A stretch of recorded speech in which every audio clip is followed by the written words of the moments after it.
ये लड़के ने बिहार बोर्ड मैट्रिक परीक्षा 2023 में ऑल ओवर बिहार 7वां रैंक प्राप्त किया है। आज हम इसका पूरा जर्नी समझेंगे, शुरू से लेकर के 7वां स्थान तक का। इन्होंने कुल कितना पढ़ाई किया, कैसे पढ़ाई किया, और इनकी सारी बातों को जरूर ध्यान सुने, क्योंकि कुछ ऐसे लड़के होते हैं इनको किसी टॉपर से पूछना होता है कि उन्होंने कैसे पढ़ाई किया, कैसे किया, हर एक बात शुरू से लेकर अंत तक वो बताएंगे। तो पहले तो इनका आप नाम जान लीजिए, नाम राजीव कुमार है और जो कि ये एसके साइंस क्लासेज के छात्र हैं।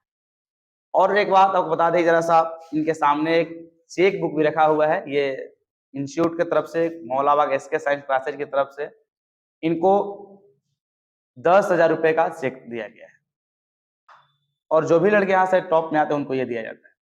तो हम इनसे सुनेंगे पहले कि बचपन से जो पढ़ाई हुई, सारी जो प्राइमरी स्कूल की पढ़ाई थी वहां से लेकर के बताएंगे। बताइए आप जरा सा।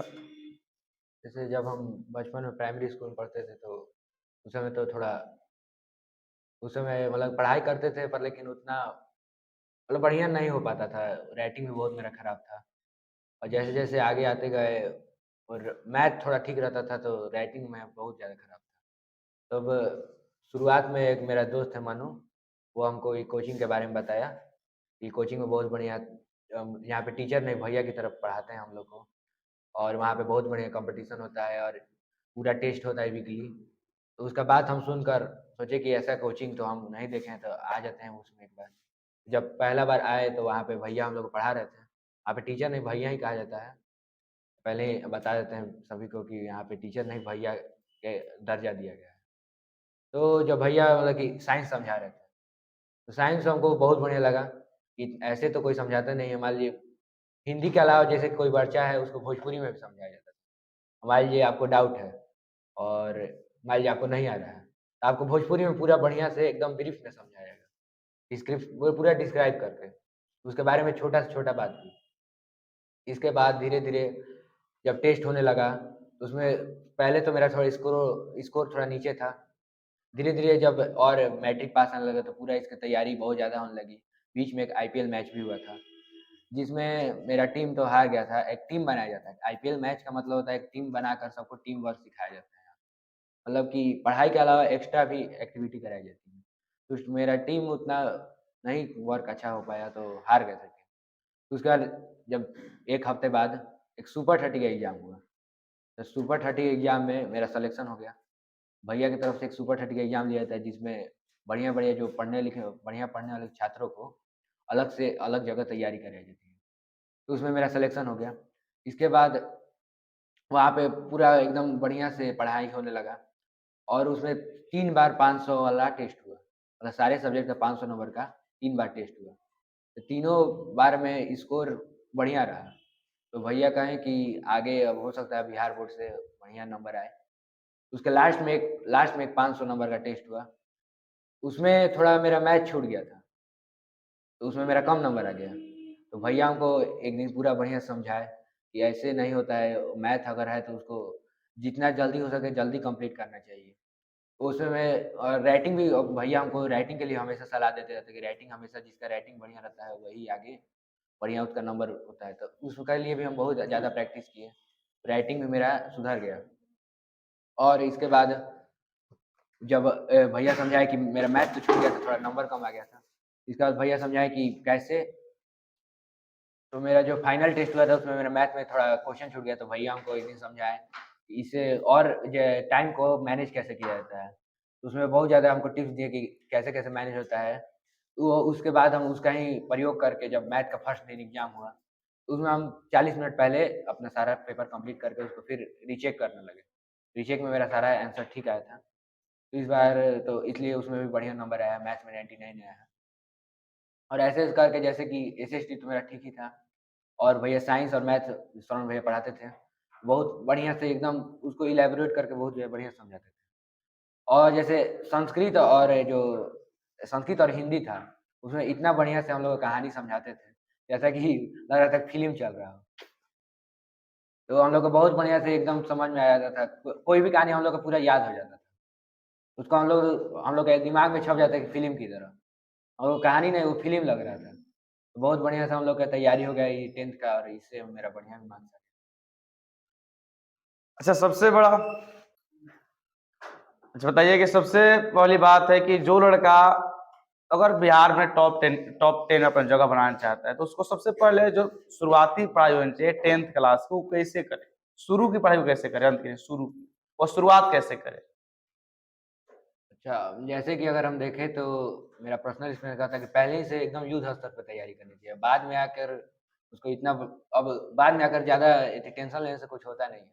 पहले ही से अगर हम पूरा बढ़िया से तैयारी करें, अब लास्ट में आकर हम पूरा एक बार में सब पढ़ने लगे तो नहीं होगा। पहले ही से अगर हम उतना तैयार हैं कि हमको क्या करना है, उसके अनुसार उसका तैयारी करें कि एनसीईआरटी पढ़ें, और जो मान लीजिए किसी का राइटिंग थोड़ा खराब होता है, उसको पहले ही से अगर सुधारेगा तो 1 साल तो बहुत ज़्यादा होता है, और सुधारना हो तो कभी भी आदमी सुधार सकता है। दूसरा सवाल सबसे बड़ा यही बात है कि लड़कों का मन में बात चलता है कि हम किताब कौन सा पढ़े? किताब पढ़े, भारती भवन का, एनसीईआरटी का, आलोक का, ब्रिलियंट का, बहुत सब पब्लिकेशन किताब, वो सबसे पहले कौन सा पढ़े?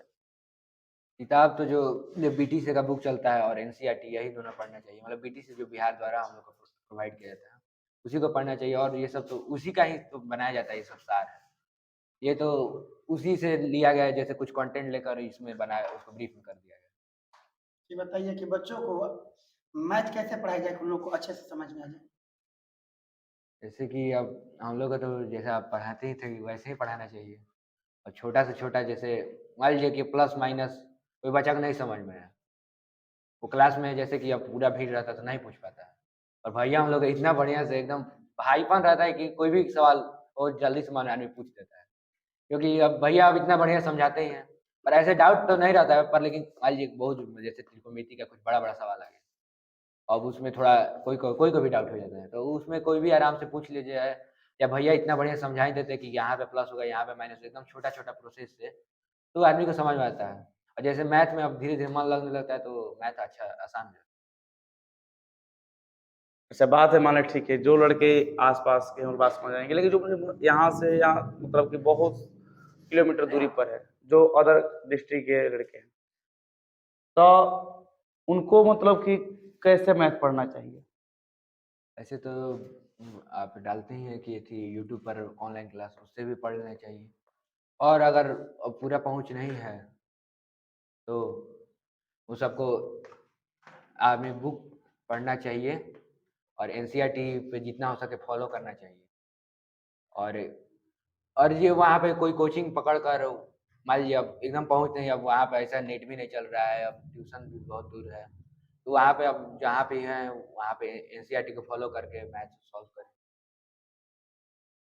अच्छा, लड़कों का एक ही बात, और मतलब बहुत सारे लड़कों से पूछे हैं कि जो लड़का टॉप किए उनसे पूछिएगा एक सवाल ये भी कि पढ़ने का जो टाइम होता है, वो दिन होता है, सुबह होता है या फिर रात को होता है? क्या होना चाहिए? आपका टाइम क्या था? अभी ऐसे पढ़ने के टाइम तो वो तो प्रत्येक आदमी पे इंडिविजुअल आदमी पर निर्भर करता है, पर लेकिन ऐसे तो जब मन करे तभी पढ़ना चाहिए। अब मान लीजिए मन नहीं करे तो सुबह, शाम या रात कुछ भी हो, पर पढ़ने का मन नहीं करे तो नहीं करेगा, पर लेकिन जब उसको इंटरेस्ट है तभी पढ़ना चाहिए।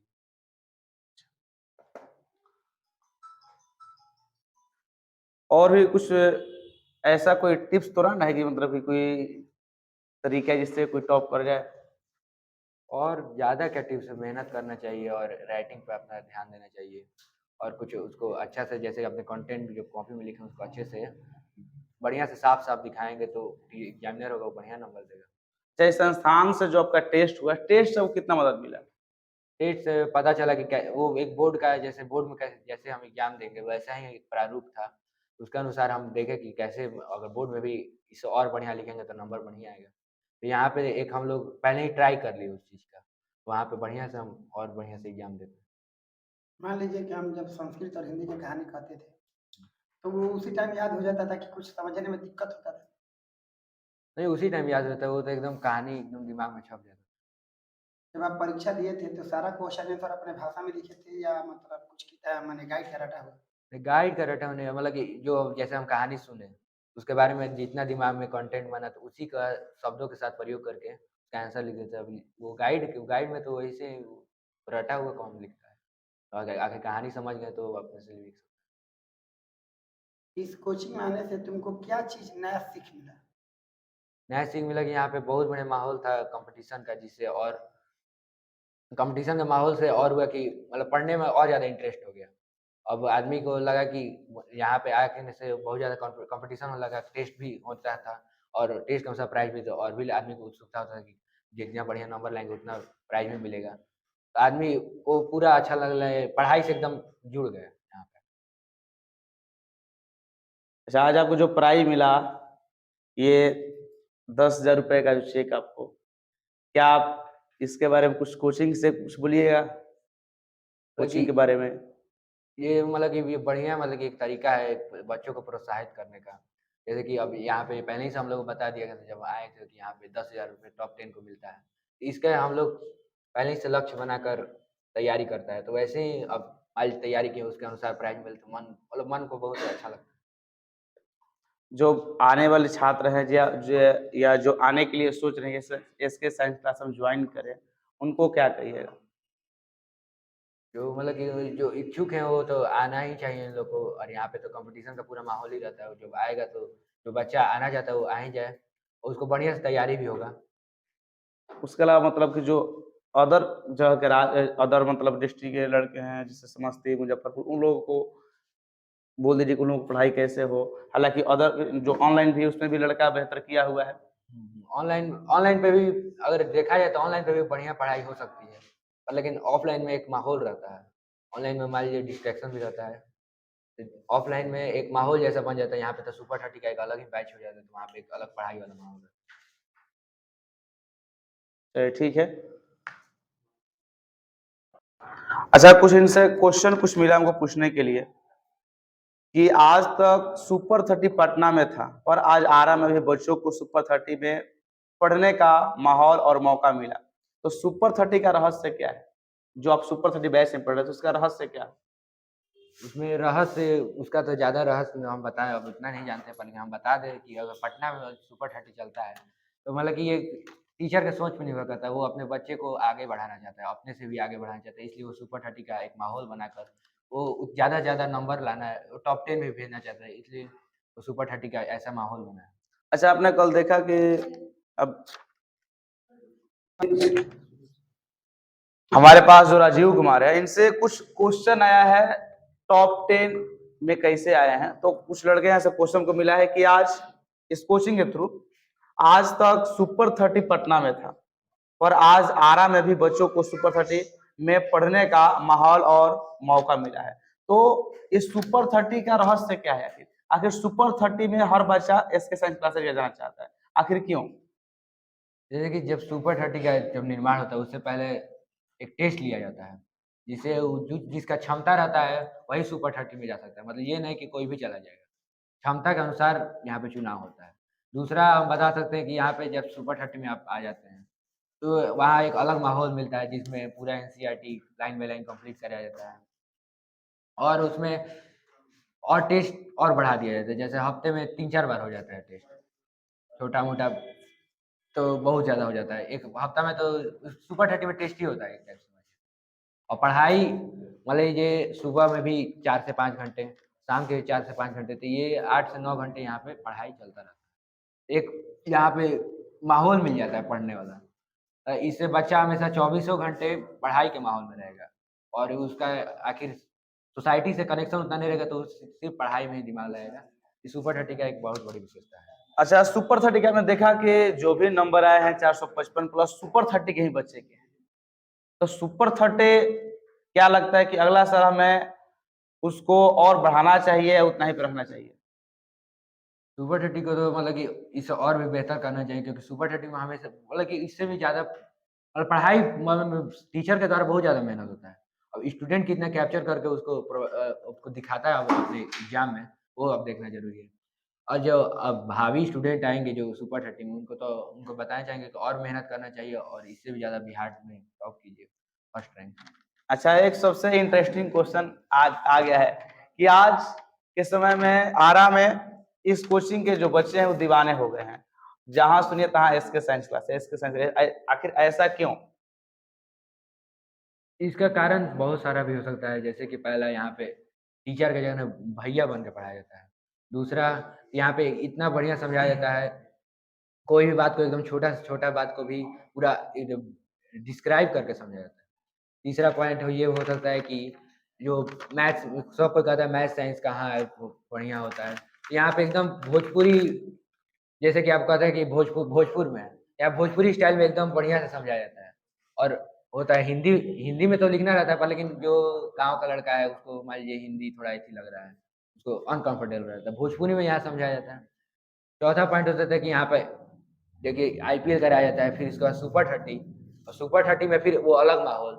इससे सब बच्चे चाहेंगे कि ऐसा कोचिंग मिल जाए जिससे हम और आगे बढ़ सकें। अच्छा, आईपीएल के बारे में पहले बता देना चाहते हैं, आईपीएल बता दें। टीचर कब से बोला था समझ लो।